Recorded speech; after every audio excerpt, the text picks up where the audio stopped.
Top 10 land-based recruitment agencies. Yan po ang paksang pag-uusapan natin ngayon dito sa Dad ng Bayan.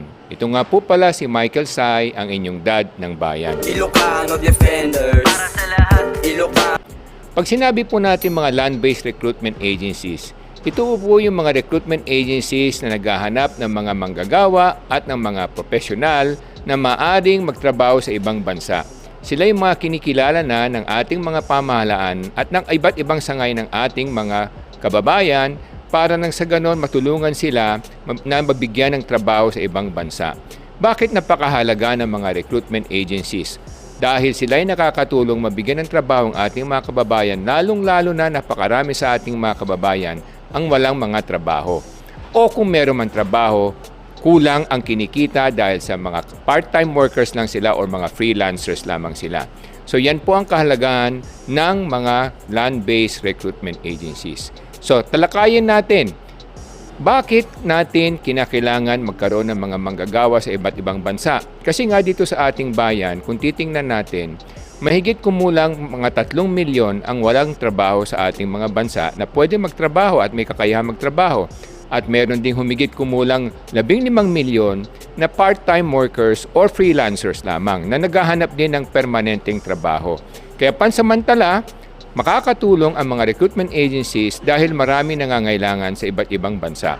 At kung titingnan natin kada taon, may higit kumulang 1 milyon ang mga naghahanap o sumasapi sa bagong manggagawa. Sila yung mga pwede magtrabaho kada taon na sumasama sa sistema o sa labor market, pero ang nabibigay lamang na trabaho ng ating mga pamahalaan at ng ating mga lokal na industriya ay humigit kumulang mga 700 to 800,000 lamang. So merong gap ng mga 300 to 500,000 kadalasan kada taon na nadadagdag pa sa mga unemployed sector ng ating labor market. So talakayin natin, ano yung mga trabahong hinahanap kadalasan ng land-based recruitment agencies? Mga domestic house help, mga factory workers, mga construction workers, mga drivers, mga heavy equipment operators, mga mechanics, mga auto mechanics and heavy equipment mechanics. So yan mga kadalasang hinahanap sa mga recruitment agencies. Meron din mga professionals at skilled workers silang kailangan. Mga accountants, nurses, engineers, doctors, laboratory technicians, at of course mga professional managers. So ngayon, simulan na natin. Ang number 10 sa listahan is Finest Asia Resources Incorporated. Sila sa mga kinikilala ng POEA o ngayon Department of Migrant Workers na mga land-based recruitment agencies. Number 9 sa listahan, LOG International HR Recruitment Agency Inc. Pang-8 sa listahan is Al-Batra Recruitment Agency Inc. Pang-7 sa listahan is Premium Quality Work Solutions Corporation. Pang-6 is Century High HR Inc.